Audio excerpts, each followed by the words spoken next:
يا أيها الذين آمنوا كتب عليكم الصيام كما كتب على الذين من قبلكم لعلكم تتقون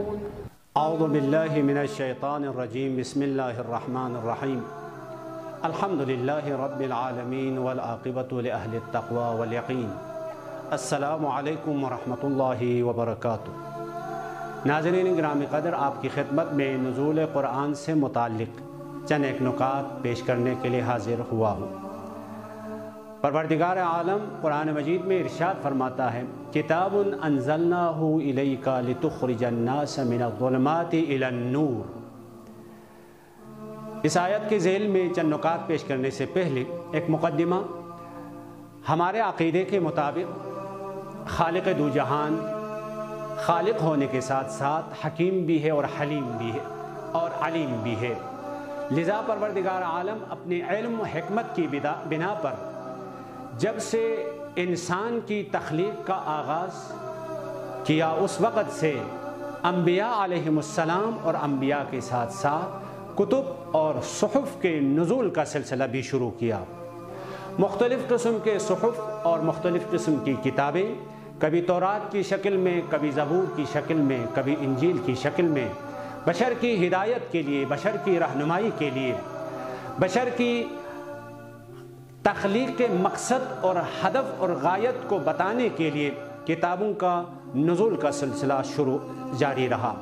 لیکن ان تمام کتابوں کے درمیان، ان تمام صحف الہی کے درمیان قرآن مجید ایک ایسی کتاب ہے، ایک ایسا الہی تحفہ ہے، ایک ایسی نعمت ہے، ایک ایسا دستور حیات ہے جو جامع بھی ہے، کامل بھی ہے، اور صبح قیامت تک ہر قسم کی تحریف سے پاک و منزہ انسان اور بشر کی رہنمائی اور اس کی سعادت کی راستہ اور اس کے مقصد تخلیق کو بیان کرنے کے لیے ہمیشہ ایک فروزان چراغ کی طرح بشر کے درمیان باقی رہے گا۔ لذا اس آیت میں پروردگار عالم ارشاد فرماتا ہے، ہم نے قرآن نازل کیا ہے تو فقط اس کی تلاوت کرنے کے لیے، فقط پڑھنے کے لیے، فقط مردوں پہ پڑھنے کے لیے نہیں، بلکہ لتخرج الناس من الظلمات الی النور، لوگوں کو تاریکیوں سے نکال کر نور اور آگاہی اور شعور اور بصیرت اور روشنی کی شاہراہ پہ لگانے کے لیے۔ یہاں پہ الظلمات کہا ہے، ہر قسم کی تاریکی اور گمراہی ممکن ہے کبھی انسان کے عقائد سے متعلق ہو، ممکن ہے انسان کی اخلاقیات سے متعلق ہو، ممکن ہے انسان کی عملی زندگی سے متعلق ہو، ممکن ہے انسان کے سماج اور معاشرتی زندگی سے متعلق ہو۔ لذا اگر قرآن مجید کی تعلیمات پہ ہم عمل پیرا ہو جائیں گے تو انسان عقائد کی تاریکی، اخلاقیات کی تاریکی، عمل کی تاریکی، سماجی تاریکی، معاشرتی تاریکی سے نکل کر نور اور نورانیت کے ساتھ زندگی بسر کر سکتا ہے۔ جس پہ یہ قرآن نازل ہوا ہے وہ پیغمبر اکرم ارشاد فرماتے ہیں، اذا التبست علیکم الفتن کقطع اللیل المظلم فعلیکم بالقرآن۔ اے انسانوں، جب بھی فتنوں میں اور فتنے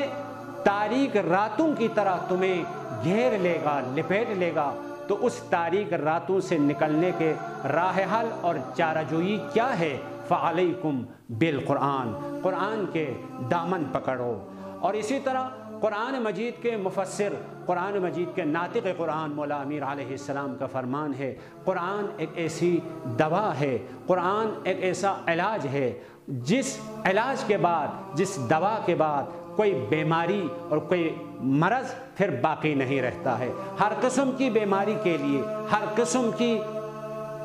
دا کے لیے، ہر قسم کی کجی اور انحراف سے نجات دینے کے لیے پروردگار عالم نے قرآن نازل کیا ہے۔ اور قرآن کب نازل ہوا؟ یہ بھی قرآن میں ارشاد فرمایا ہے، شہر رمضان الذی انزل فیہ القرآن، بابرکت مہینہ اس ماہ مبارک میں قرآن نازل ہوا ہے۔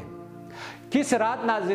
نازل ہوا ہے؟ فی لیلۃ مبارکۃ، ایک بابرکت رات میں نازل ہوا ہے۔ انا انزلناہ فی لیلۃ القدر، لیلۃ القدر میں قیمت والی کتاب، قدر والی کتاب، انسان کی ہدایت کے لیے، بشر کی رہنمائی کے لیے قرآن کو نازل کیا ہے۔ تو ناظرین گرامی قدر، آج بھی ہم اپنی زندگی میں، اپنی زندگی کے لیے ایک دستور حیات، ایک جامع اور کامل نقشہ راہ اگر قرآن کو قرار دیں گے، قرآن کی زندگی پہ عمل پیرا ہو جائیں گے، تو ہم ابھی بھی بہت ساری تاریکیوں سے ہمیں نجات مل سکتی ہے۔ ابھی بھی ہم اپنی زندگی کو علم و آگاہی اور نور و نورانیت کی شاہراہ کے مطابق بسر کر سکتے ہیں۔ ناظرین گرامی قدر، اس میں فقط ایک ہمت کرنے کی ضرورت ہے، عزم و ارادے کی ضرورت ہے۔ تو یہ قرآن جس مہینے میں نازل ہوا ہے، اس مہینے کے واسطے سے اگر ہم خدا کی بارگاہ میں دعا کریں گے، لیکن ایک مثال دے دوں، دیکھیں ہم اپنی زندگی میں بہت ساری چیزوں کی سالگرہ مناتے ہیں، تو اسی طرح قرآن کے نزول کی اگر ہم سالگرہ بنانا چاہیے تو ماہ مبارک رمضان بہترین مہینہ ہے، جس مہینے میں قرآن نازل ہوا ہے۔ لذا ہمیں ایک سال قرآن کے بارے میں کیا کام کیا ہے، قرآن پڑھنے کے بارے میں، قرآن سیکھنے کے بارے میں، سکھانے کے بارے میں، قرآن کی تعلیمات پہ عمل کرنے کے بارے میں جو ہم نے کام کیا ہے، ایک دفعہ ہم چیک کر سکتے ہیں، ہم اس کو دیکھ سکتے ہیں، پھر اس کے بعد ہم آگے بڑھنے کی اگر ہم کوشش کریں گے تو خود قرآن سے تمسک کرتے ہوئے، خود اہل بیت سے متوسل کرتے ہوئے پروردگار عالم کی بارگاہ میں دعا کرتے ہیں، پروردگارہ اس باعظمت کتاب کی عظمت کا واسطہ ہمیں اس کی تعلیمات پہ عمل کرنے کی توفیق عنایت فرما۔ والسلام علیکم ورحمۃ اللہ وبرکاتہ۔